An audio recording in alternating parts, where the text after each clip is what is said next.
آج ہم انشاءاللہ لفظ جلالہ یعنی اللہ، جو اللہ سبحانہ تعالیٰ کا ذاتی نام ہے، اس پر بات کریں گے۔ قرآن مجید میں اللہ سبحانہ تعالیٰ نے اپنا تعارف خود اللہ کے نام کے ساتھ کروایا ہے، اور اس کے لیے اس کا بہترین تعارف آیت الکرسی میں ہوا ہے۔ اللہ لا الہ الا ہو الحی القیوم لا تأخذہ سنۃ ولا نوم لہ ما فی السماوات وما فی الارض من ذا الذی یشفع عندہ الا بإذنہ یعلم ما بین ایدیہم وما خلفہم ولا یحیطون بشیء من علمہ الا بما شاء وسع کرسیہ السماوات والارض ولا یؤودہ حفظہما وہو العلی العظیم۔ اللہ وہ ہے کہ اس کے سوا کوئی معبود نہیں، زندہ ہے، ہر چیز کو قائم رکھنے والا ہے، نہ اسے اونگ آتی ہے اور نہ نیند، جو کچھ بھی آسمانوں اور زمین میں ہے اسی کا ہے۔ کون ہے جو اس کے پاس اس کی اجازت کے بغیر سفارش کرے؟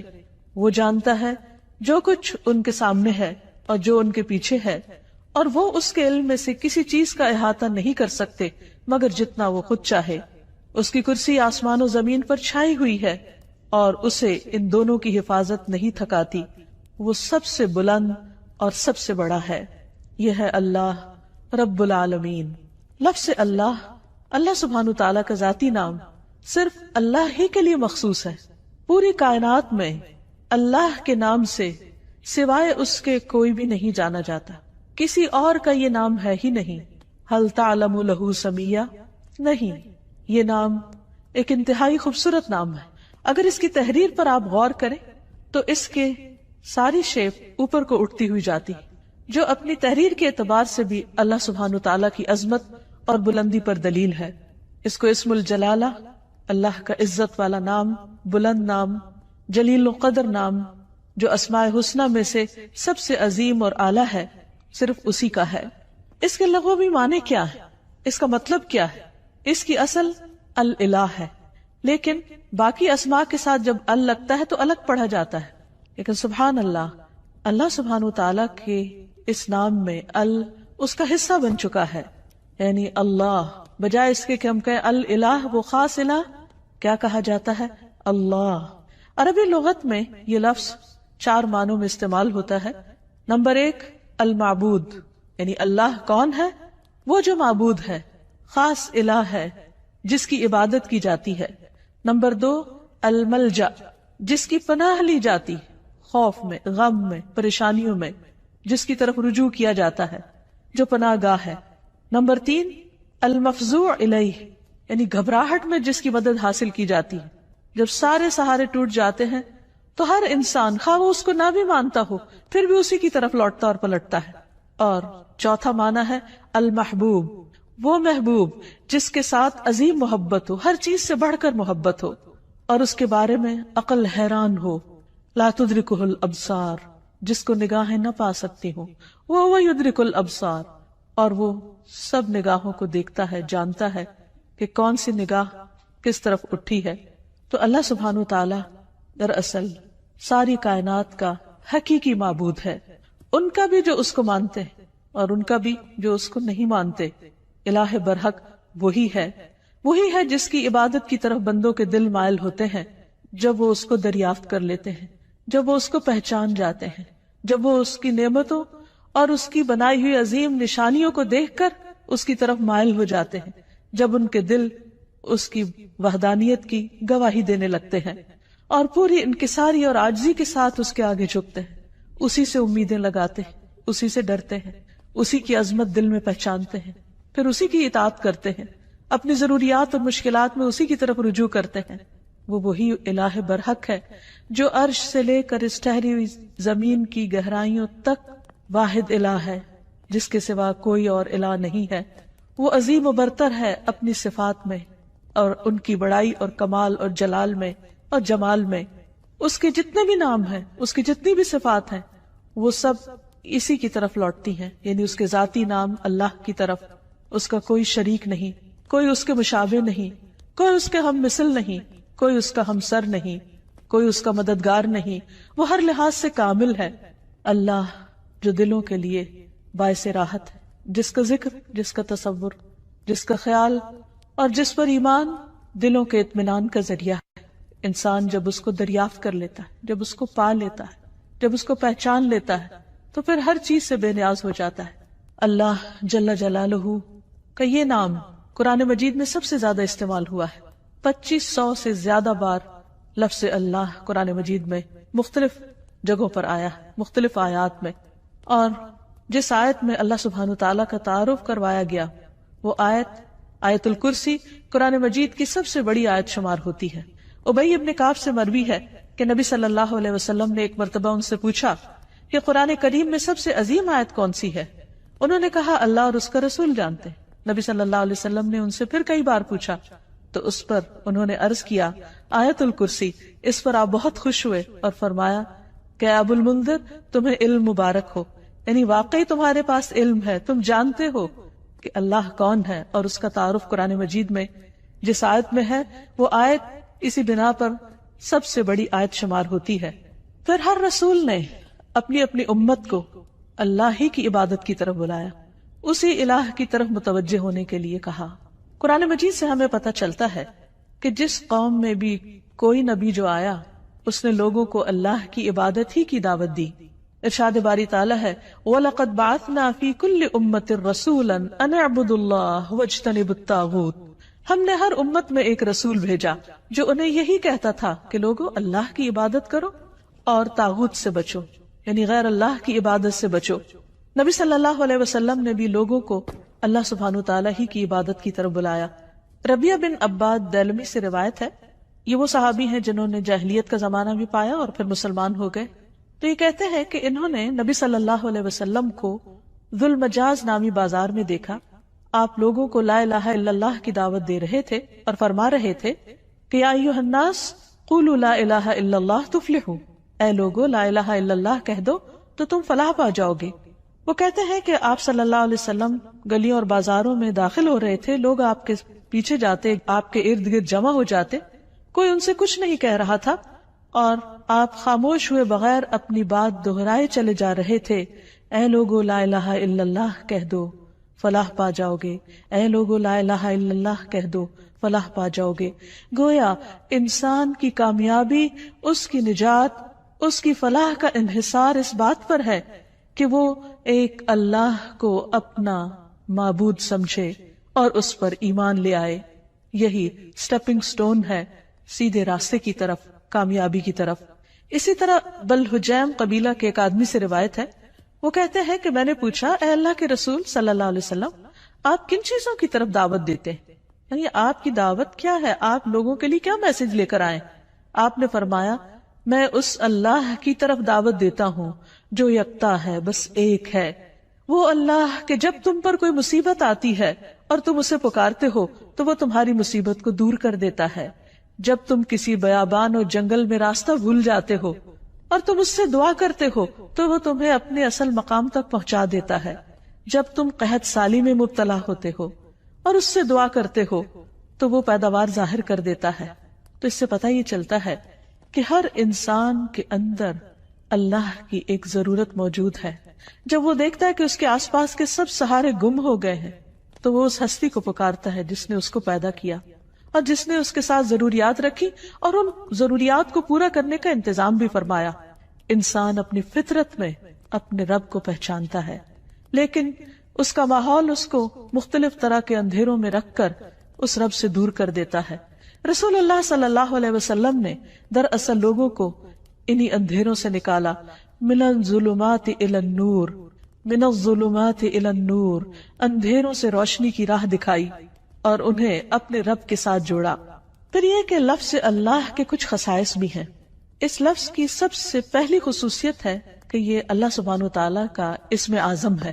امام غزالی کہتے ہیں کہ جان لو کہ یہ نام 99 ناموں میں سب سے زیادہ عظیم ہے، کیونکہ یہ اس ذات الہیہ پر دلالت کرتا ہے جو تمام صفات الہیہ کو جمع کرنے والی ہے۔ یہ اس ذات کا نام ہے جس کی ساری صفات ہیں، یہاں تک کہ کوئی بھی صفت اس سے جدا نہیں ہوتی، یعنی باقی ساری صفات اسی کی ہیں، یعنی اللہ سبحانہ وتعالی کی۔ پھر ہم دیکھتے ہیں کہ یہ نام ہر حدیث میں وارد ہوا ہے۔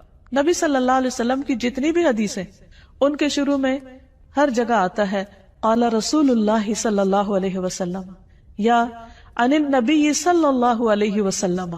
تو حدیث کا جتنا بھی ذخیرہ ہے، جتنا بھی خزانہ ہے، اس میں سے ہر حدیث میں اللہ سبحانہ وتعالی کا نام آتا ہے، اسی کی طرف نسبت جاتی ہے.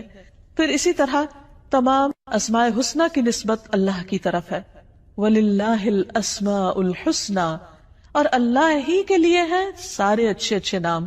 فَادْعُوهُ بِهَا، بس تم اس کو ان ناموں کے ساتھ پکارو. یعنی کیسے کہا جاتا ہے؟ اللہ کون ہے؟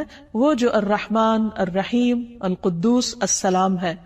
یعنی یہ سب اللہ کے نام ہیں. یہ نہیں کہا جاتا کہ اللہ الرحمن کا نام ہے یا اللہ العزیز کا نام ہے. نہیں، العزیز اور الرحمن دراصل اللہ سبحانہ وتعالی کے نام ہیں یا اس کی صفات ہیں. پھر یہ ہے کہ یہ نام سب سے زیادہ پکارا جاتا ہے. مثلاً دعاؤں کا اگر ہم دیکھیں، نبی صلی اللہ علیہ وسلم نے اللہ سبحانہ وتعالی کو جن ناموں سے پکارا ان میں سب سے زیادہ یہی نام آتا ہے اللہم کے ساتھ. خود درود شریف کا آغاز بھی اللہم کے ساتھ ہوتا ہے. تو اللہ ہے، اللہ تو میم آخر میں جو مشدد ہے یہ کیا چیز ہے؟ یہ دراصل عربی کا قاعدہ ہے، شروع میں یا کا لفظ لگانے کی بجائے آخر میں میم کا مطلب ہے یہاں پر یا. جیسے ہم کہتے ہیں یا اللہ، تو اسی طرح اللہم کا مطلب ہے اے اللہ. حسن بصری کہتے ہیں اے اللہ دعاؤں کے مرکز.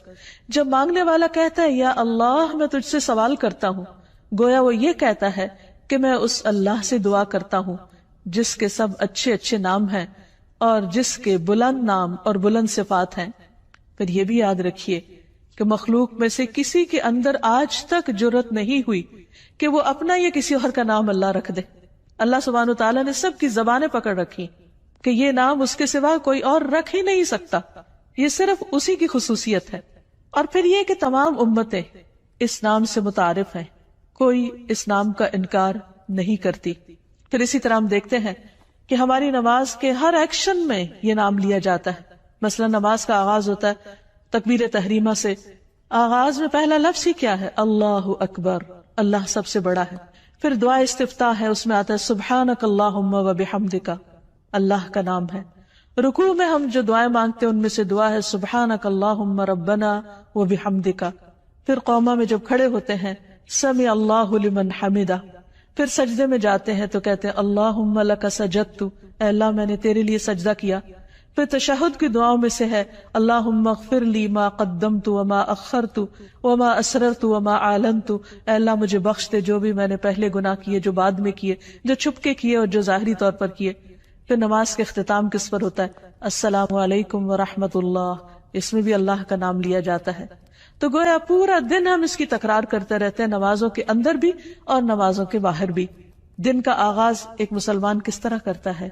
سب سے پہلے دعا مانگتا ہے الحمدللہ الذی احیانا بعد ما اماتنا. گویا آنکھ کھلتے ہی پہلا لفظ جو اس کی زبان پر آتا ہے وہ اللہ کے شکر کا ہے، الحمدللہ. پھر اسی طرح مختلف کام کاج کرتے ہوئے اگر چھینک آ جاتی ہے تو الحمدللہ. کسی اچھی چیز کو دیکھتا ہے انسان تو سبحان اللہ، اللہ کی قدرت یاد آتی ہے. پھر کسی چیز پر حیران ہوتا ہے کہتا ہے ماشاء اللہ. پھر اسی طرح کوئی گناہ ہو جاتا ہے تو کہتا ہے استغفر اللہ. بلندی کی طرف چڑھنے لگتا ہے تو کہتا ہے اللہ اکبر. نیچے کو اترنے لگتا ہے تو کہتا ہے سبحان اللہ. پھر اسی طرح دن کے سارے کام کاج کرتے ہوئے جب رات کو سونے لگتا ہے تو دائیں طرف لیٹتے ہوئے اپنا دایاں ہاتھ اپنے دائیں گال کے نیچے رکھ کر اپنے رب کو پکارتا ہے اللہم بسمک اموت و احیا. پھر اسی طرح اس نام کی کچھ اور خصوصیات ہیں، اور وہ یہ کہ عربی میں قسم کے لیے جو تا استعمال ہوتی ہے وہ صرف اسی نام پر وارد ہوتی ہے، تاللہ. پھر اسی طرح اس لفظ کا خاصہ یہ ہے کہ الحمد کا استعمال صرف اللہ کے ساتھ ہوتا ہے. یہ نہیں ہوتا الحمد الرحمن، الحمد للرحمن یا الحمد للرحیم، نہیں، الحمد للہ.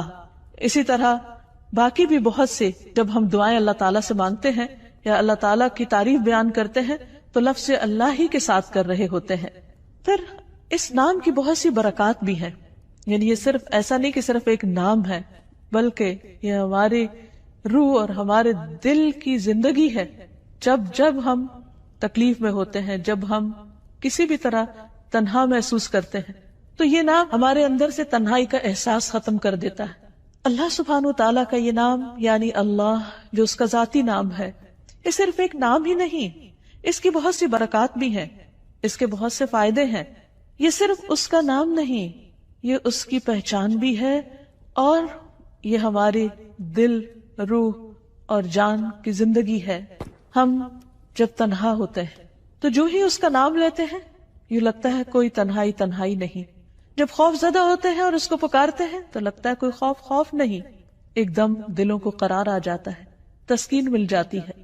اگر انسان تکلیف کے وقت بسم اللہ کہتا ہے تو اس کی تکلیف دور ہو جاتی ہے. حضرت جابر کہتے ہیں کہ جب غزوہ احد میں طلحہ رضی اللہ عنہ کی انگلی کٹی تو انہوں نے سی کہا، جیسے عام طور پر ہمارا ریاکشن ہوتا ہے. تو رسول اللہ صلی اللہ علیہ وسلم نے فرمایا اگر تم اس وقت بسم اللہ کہتے، یعنی سی کرنے کی بجائے اللہ کے نام کو یاد کرتے، تو فرشتے تمہیں اٹھا لیتے اس حال میں کہ لوگ تمہیں دیکھ رہے ہوتے. یعنی اتنی قوت ہے اس نام کے اندر. پھر اسی طرح ہم ہر کام کے شروع میں بھی بسم اللہ پڑھتے ہیں اور اس سے اس کام میں برکت ہو جاتی. مثلا کھانا کھاتے وقت اگر کھانا بسم اللہ سے شروع کیا جائے تو اس کھانے میں برکت ہو جاتی. حضرت عائشہ سے روایت ہے کہ ایک مرتبہ نبی صلی اللہ علیہ وسلم اپنے 6 صحابہ کے ساتھ بیٹھ کر کھانا کھا رہے تھے کہ ایک دیہاتی اچانک آیا اور اس نے بسم اللہ پڑھے بغیر کھانا شروع کیا اور 2 لقموں میں سارا کھانا سمیٹ گیا. تو آپ صلی اللہ علیہ وسلم نے فرمایا اگر یہ بسم اللہ پڑھ لیتا تو تم سب کو یہ کھانا کفایت کر جاتا. یعنی اگر بسم اللہ سے یہ آغاز کرتا تو 6 میں اگر 7واں بھی شامل ہو جاتا تو سب کی بھوک دور ہو جاتی. اور اس موقع پر آپ نے یہ تعلیم دی کہ جب تم میں سے کوئی شخص کھانا کھائے تو اسے اس پر بسم اللہ پڑھ لینی چاہیے، اور اگر وہ شروع میں بسم اللہ بھول جائے تو یاد آنے پر بسم اللہ اولہ و آخرہ پڑھ لیا کرے. وحشی بن حرب اپنے والد سے اور وہ ان کے دادا سے روایت کرتے ہیں کہ ایک مرتبہ ایک شخص نے کہا کہ ہم کھانا تو کھاتے ہیں لیکن ہماری بھوک ختم نہیں ہوتی. آپ نے فرمایا شاید تم الگ الگ کھاتے ہو تو تم اکٹھے ہو کر کھایا کرو، مل کر کھایا کرو، اور کھانے کے وقت بسم اللہ پڑھ لیا کرو. اس طرح اللہ تعالیٰ تمہارے کھانے میں برکت ڈال دے گا. پھر اسی طرح بسم اللہ پڑھنا شیاطین کو دور کر دیتا ہے، شیطان سے محفوظ کر دیتا ہے. حضرت انس کہتے ہیں کہ رسول اللہ صلی اللہ علیہ وسلم نے فرمایا جنوں کی آنکھوں اور انسانوں کی شرمگاہوں کا پردہ یہ ہے کہ جب کوئی اپنے کپڑے اتارے یعنی جسے نہانے وغیرہ کے لیے تو بسم اللہ پڑھ لے. یعنی اس وقت بھی اگر اللہ کا نام لے تو ہر ایک سے وہ محفوظ ہو جائے گا. یعنی ویسے تو لباس اتار دے انسان تو اس کا سطر کھل جاتا ہے، لیکن اگر بسم اللہ پڑھتا ہے تو وہ مخلوق جو اس وقت وہاں ہو سکتی ہے موجود، اس سے بھی اس کا سطر ہو جاتا ہے. پھر اسی طرح نبی صلی اللہ علیہ وسلم کا طریقہ یہ تھا کہ رات کو جب سونے لگتے تو اپنا بستر جھاڑتے وقت بھی بسم اللہ پڑھا کرتے تھے. ابو ہریرہ کہتے ہیں کہ رسول اللہ صلی اللہ علیہ وسلم نے فرمایا جب تم میں سے کوئی اپنے بستر پر جائے تو اپنے تہبند کے پلو سے یعنی اس کا ایک کونا پکڑے اور اس سے اپنے بستر کو جھاڑے اور ساتھ بسم اللہ پڑھے، کیونکہ وہ نہیں جانتا کہ کون اس کے بعد اس کے بستر پر آیا. ہو سکتا ہے کوئی ایذا دینے والا، تکلیف دینے والا کیڑا مکوڑا ہو. تو جب اللہ کا نام لیا جائے گا تو کوئی چیز اس کو رات سوتے وقت نقصان نہیں دے گی. لیکن اس کے برعکس جب کوئی شخص اللہ کا نام نہیں لیتا تو پھر وہ کئی قسم کے نقصان اٹھا سکتا ہے. مثلا کھانے میں اگر بسم اللہ نہیں پڑھی تو وہ چیز شیطان کا رزق بن سکتی. ابن عباس کہتے ہیں رسول اللہ صلی اللہ علیہ وسلم نے فرمایا کہ ابلیس نے کہا اے رب تو نے اپنے ساری مخلوق کا رزق واضح طور پر بتا دیا ہے، تو میرا رزق کہاں، میں کیا کھاؤں گا؟ فرمایا ہر وہ چیز جس پر میرا نام نہ لیا جائے وہ تمہارا رزق ہے. تو اس سے آپ اندازہ لگائیے کہ ہم جب کھانے پر اللہ کا نام نہیں پڑھتے تو یہ معمولی سی بات نہیں ہے، ہم دراصل اپنا ہی کھانا اپنے دشمن کو کھلا رہے ہوتے ہیں. پھر اسی طرح جب انسان گھر میں داخل ہوتا ہے تو گھر میں داخل ہوتے وقت اگر اللہ کا نام نہیں لیتا اور کھانا کھاتے وقت اللہ کا نام نہیں لیتا تو شیطان کہتا ہے کہ آج اس گھر میں تمہارے لیے کھانا بھی ہے اور رات گزارنے کی جگہ بھی ہے. لیکن اگر بسم اللہ پڑھتا ہے انسان تو وہ کہتا ہے کہ آج اس گھر میں نہ کھانا ہے اور نہ تمہاری رات گزارنے کی جگہ ہے. پھر اسی طرح جس مجلس میں اللہ کا نام نہ لیا جائے وہ مجلس قیامت کے دن انسان کے لیے حسرت کا باعث بنے گی. رسول اللہ صلی اللہ علیہ وسلم نے فرمایا جو لوگ کسی جگہ پر مجلس کریں لیکن اس میں اللہ کا ذکر نہ کریں وہ ان کے لیے قیامت کے دن حسرت کا باعث ہوگی. اور جو آدمی کسی راستے پر چلتے ہوئے اللہ کا ذکر نہ کرے وہ چلنا بھی قیامت کے دن اس کے لیے حسرت کا باعث ہوگا. جو آدمی اپنے بستر پر آئے لیکن اللہ کا نام نہ لے وہ اس بستر پر آنا بھی اس کے لیے باعث حسرت ہوگا. یعنی زندگی میں کوئی بھی کام کاج کرتے وقت جب اس کام کاج میں اللہ کا ذکر نہیں ہوتا، اللہ کی یاد نہیں ہوتی، اللہ کا نام نہیں ہوتا تو قیامت کے دن ایسے سارے اعمال انسان کے لیے حسرت و یاس کا ذریعہ بن جائیں گے. کیونکہ جس کام کو انسان بسم اللہ پڑھ کر شروع کرتا ہے وہ کام اس کے لیے عبادت ہو جاتا ہے. کھانا کھانا بظاہر صرف دنیا کا ایک کام ہے، یعنی دنیاوی کام ہے، بظاہر دیکھنے میں کوئی عبادت نہیں ہے، لیکن صرف بسم اللہ پڑھ کر جب آغاز کرتا ہے انسان تو وہ سارا کھانے کا عمل اس کے لیے عبادت بن جاتا ہے. اللہ کا نام لے کر انسان اپنے بستر میں جاتا ہے تو وہ سونا عبادت بن جاتا ہے. وہ واک کر رہا ہے، اللہ کا ذکر کر رہا ہے، گھر سے نکلتا ہے، بسم اللہ توکلت علی اللہ پڑھتا ہے، وہ گھر سے نکلنا اس کے لیے عبادت بن جاتا ہے اور اس کو شیاطین کے شر اور دیگر شر سے محفوظ رکھنے کا ذریعہ بن جاتا ہے. اللہ سبحانہ وتعالی نے مختلف چیزوں کے ساتھ اپنے اس نام کو رکھ کر انہیں شرف اور عزت بھی بخشا ہے. مثلا بیت اللہ، اللہ کا گھر، یہ نہیں کہ اللہ تعالیٰ وہاں رہتے ہیں، لیکن اس گھر کو عزت اور شرف بخشی اپنے نام کی طرف نسبت دے کر. پھر اسی طرح آپ نے فرمایا نبی صلی اللہ علیہ وسلم نے کہ 3 لوگ اللہ کے وفد ہیں، یعنی اللہ تعالیٰ ان کو اپنا وفد کہتے ہیں، اپنا ڈیلیگیشن. غازی، حج کرنے والا اور عمرہ کرنے والا، ان کو بھی اللہ سبحانہ تعالیٰ نے عزت اور شرف بخشی اپنے نام کے ساتھ. پھر اسی طرح کچھ لوگوں کو اللہ تعالیٰ نے اہل اللہ کہا ہے، یعنی اللہ کے اہل. انس رضی اللہ عنہ سے مروی ہے کہ رسول اللہ صلی اللہ علیہ وسلم نے فرمایا لوگوں میں سے کچھ اہل اللہ ہوتے ہیں. آپ نے پوچھا اہل اللہ کون لوگ ہوتے ہیں؟ فرمایا اہل قرآن. اہل قرآن ہی اہل اللہ اور اس کے خاص لوگ ہیں، یعنی قرآن پڑھنے والوں کو اللہ سبحانہ تعالیٰ نے عزت اور شرف بخشی. پھر اسی طرح مساجد اللہ قرآن مجید میں آتا ہے، اللہ کی مسجدیں. پھر کچھ لوگوں کو اللہ کے پڑوسی کہا گیا. رسول اللہ صلی اللہ علیہ وسلم نے فرمایا اللہ تعالیٰ قیامت کے دن اعلان کریں گے میرے پڑوسی کہاں ہیں، میرے پڑوسی کہاں ہیں. فرشتے پوچھیں گے اے رب کسے زیب دیتا ہے کہ وہ تیرے پڑوس میں آئے، تیرا پڑوسی بنے. اللہ تعالیٰ فرمائے گا مساجد کو آباد کرنے والے کہاں ہیں، یعنی مسجد کو اللہ نے اپنا گھر کہا اور مسجد کی خدمت کرنے والے کو اپنا پڑوسی کہا. پھر اسی طرح جو لوگ اللہ کے دین کی خدمت کریں، اس کی مدد کریں، ان کو اللہ تعالیٰ نے انصار اللہ کہا اور اس کے لیے دعوت عام بھی دی. یا ایھا الذین آمنوا کونوا انصار اللہ، اے لوگو جو ایمان لائے ہو اللہ کے مددگار بن جاؤ. پھر اسی طرح قوم سمود کی اونٹنی کو جو خاص نشانی کے طور پر ظاہر ہوئی اس کو ناقۃ اللہ، اللہ کی اونٹنی کہا. اور حقیقت یہ ہے کہ اللہ کے نزدیک بندوں کے ناموں میں سے بھی جو پسندیدہ نام ہیں ان میں سے ایک عبداللہ اور دوسرے عبد الرحمن ہے، جیسے کہ نبی صلی اللہ علیہ وسلم نے ہمیں تعلیم دی ہے. جب ایک بندہ اس نام کے ساتھ اللہ کو پکارتا ہے تو اس کی دعا سنی جاتی ہے، اس کی دعا قبول ہوتی ہے. اور اس کے بارے میں ہم دیکھتے ہیں کہ رسول اللہ صلی اللہ علیہ وسلم کی اکثر دعائیں اسی نام کے ساتھ شروع ہوتی تھی. آپ صلی اللہ علیہ وسلم ہر نئے مسلمان ہونے والے کو جو دعا سکھایا کرتے تھے اللہم اغفر لی وارحمنی واہدنی وارزقنی، اے اللہ تو مجھے معاف کر دے، اے اللہ تو مجھ پر رحم فرما اور مجھے ہدایت دے اور مجھے رزق عطا فرما. پھر اسی نام کے ذریعے جب آپ صلی اللہ علیہ وسلم اللہ کے راستے میں نکلتے، جہاد پر جاتے، تو آپ اسی نام کے ذریعے اللہ تعالیٰ سے مدد چاہتے. زندگی میں انسان پر بہت سی مشکلات اور بہت سی تکلیفیں آتی رہتی، ایسے میں بعض اوقات انسان ڈپریشن کا شکار ہو جاتا ہے، اسے یہ نہیں پتہ چلتا کہ اب وہ کیا کرے. لیکن اس کا حل نبی صلی اللہ علیہ وسلم نے ہمیں بتایا ہے.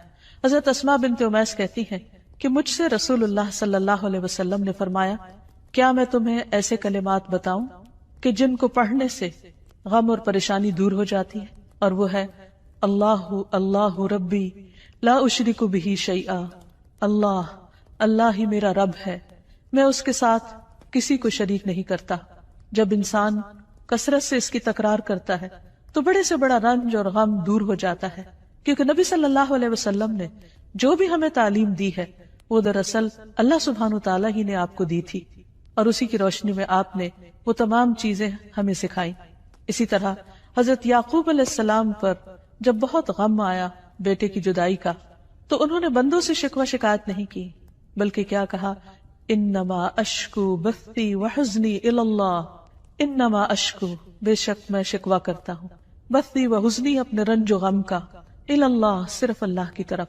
اور حقیقت یہ ہے کہ جب انسان ایسی حالت میں اللہ کی طرف رجوع کرتا ہے تو اللہ سبحانہ وتعالیٰ اپنے غیب کے خزانوں سے اس کی مدد کرتا ہے اور اس کو تنہا نہیں چھوڑتا، اس کو تھام لیتا ہے. لفظ اللہ کے ساتھ پکارنا دعاؤں کی قبولیت کا ذریعہ بنتا ہے. ایک اور روایت سے ہمیں پتہ چلتا ہے، عبداللہ بن بریدہ اسلمی اپنے والد سے روایت کرتے ہیں کہ نبی صلی اللہ علیہ وسلم نے ایک شخص کو دعا میں پکارتے ہوئے سنا اللہم انی اسألک بأنی اشہد انک انت اللہ لا الہ الا انت الاحد الصمد الذی لم یلد ولم یولد ولم یکن لہ کفوا احد. تو آپ نے فرمایا قسم ہے اس ذات کی جس کے ہاتھ میں میری جان ہے، اس نے اللہ کے اس نام کے ساتھ دعا کی ہے جس کے ساتھ دعا کی جائے تو قبول کی جاتی ہے، اور اگر سوال کیا جائے تو عطا کر دیا جاتا ہے. یعنی بندہ اپنے رب سے جو کچھ مانگتا ہے رب اسے عطا کرتا ہے. تو جو شخص اپنے الہ حقیقی کو پہچان لیتا ہے پھر وہ اسی سے مانگتا ہے اور اسی کی عبادت کرتا ہے. ایاک نعبد و ایاک نستعین، وہ اسی کی اطاعت اور بندگی کے لیے اسی کو راضی کرنے کی کوشش کرتا ہے، اور اگر اس کو راضی کرنے میں کسی اور کو ناراض بھی کرنا پڑے تو وہ اس سے ڈرتا نہیں، کیونکہ جو اللہ کو راضی کرتا ہے اللہ سبحانہ تعالیٰ اس کی حفاظت کرتے ہیں، اور جو بندوں کو راضی کرنے کے لیے اللہ کو ناراض کر دیتا ہے پھر اللہ تعالیٰ اسے بندوں کے حوالے کر دیتے ہیں. ہمارے لیے یہ بہت اہم ہے کہ ہم اپنی پوری زندگی اللہ رب العالمین کے سپرد کریں، اسی کی اطاعت اور فرما برداری میں گزاریں، جیسا کہ اللہ سبحانہ تعالیٰ نے نبی صلی اللہ علیہ وسلم کو حکم دیا، قل ان صلاتی ونسکی ومحیای ومماتی للہ رب العالمین لا شریک لہ وبذلک امرت وانا اول المسلمین. آپ کہہ دیجئے میری نماز، میری قربانی، میرا جینا اور میرا مرنا سب اللہ رب العالمین کے لیے ہے، اس کا کوئی شریک نہیں، مجھے اسی بات کا حکم دیا گیا ہے اور میں سب سے پہلے فرما بردار ہوں، سب سے پہلے مسلمان ہوں. یعنی کسی بھی قسم کی عبادت خواہ وہ جانی ہو یا مالی ہو، زندگی کا کوئی بھی کام ہو، سب کا سب اللہ کی رضا کے لیے ہونا چاہیے. جیسا کہ ابراہیم علیہ السلام نے اپنے آپ کو اللہ کے سپرد کیا تھا، اللہ کی اطاعت کی تھی. اذ قال له ربه اسلم قال اسلمت لرب العالمین، جب اس کے رب نے کہا کہ تم اپنے رب کے حوالے کر دو اپنے آپ کو، تو انہوں نے کیا کہا کہ میں رب العالمین کا فرما بردار ہو گیا. ایسا ہی دین دراصل اللہ کا مطلوب دین ہے کہ بندہ اپنے آپ کو اللہ کے حوالے کرے، اسی کا فرما بردار بن جائے، اسی کا اطاعت گزار بن جائے. ارشاد باری تعالیٰ ہے وَمَنْ أَحْسَنُ دِينًا، اس سے اچھا دین کس کا ہو سکتا ہے، ممن اسلم وجہہ للہ، جس نے اپنا آپ اللہ کے حوالے کر دیا، اپنا چہرہ اللہ کے لیے تابع کر دیا، اس کے آگے جھک گیا، اس کی بات کے آگے، اس کے حکم کے آگے. وَهُوَ مُحْسِنٌ، اور وہ محسن بھی ہے، ہر کام کو بہت اچھی طرح کرنے والا ہے. وَاتَّبَعَ مِلَّةَ إِبْرَاهِيمَ حَنِيفًا، اور اس نے ملت ابراہیم کی پیروی کی. وَاتَّخَذَ اللَّهُ إِبْرَاهِيمَ خَلِيلًا، اور اللہ نے ابراہیم کو اپنا دوست بنا لیا. تو جو شخص اللہ کی اطاعت اور فرما برداری کرتا ہے وہ اللہ کا خاص بندہ بن جاتا ہے، اور جو اللہ کا خاص بندہ ہوتا ہے وہ دنیا میں سب سے زیادہ خوش قسمت ہوتا ہے، کیونکہ اسے دنیا کے کسی بڑے کا فیور نہیں، اللہ کا فیور اور اللہ سبحانہ تعالیٰ کی رحمت اور بخشش اور عنایت اور رضا اس کو حاصل ہو جاتی ہے. اور اس سے بڑی کیا چیز ہو سکتی ہے اس شخص کے لیے جو اللہ کو اپنا رب مانتا ہو. اسی لیے ایسا بندہ جب رات کو سونے لگتا ہے تو اپنا سب کچھ اللہ کے سپرد کر دیتا ہے اور یوں اللہ سبحانہ تعالیٰ کے آگے عاجزی اور فریاد کرتا ہے، اللہم اسلمت نفسی الیک ووجہت وجہی الیک وفوضت امری الیک والجأت ظہری الیک رغبتا ورہبتا الیک لا ملجا ولا منجا منک الا الیک آمنت بکتابک الذی انزلت وبنبیک الذی ارسلت. اے اللہ، میں نے اپنی جان تیرے سپرد کی، اپنا چہرہ تیری طرف کر لیا، اپنا معاملہ تیرے سپرد کر دیا، جتنے بھی پریشانیاں غم اور ہم ہیں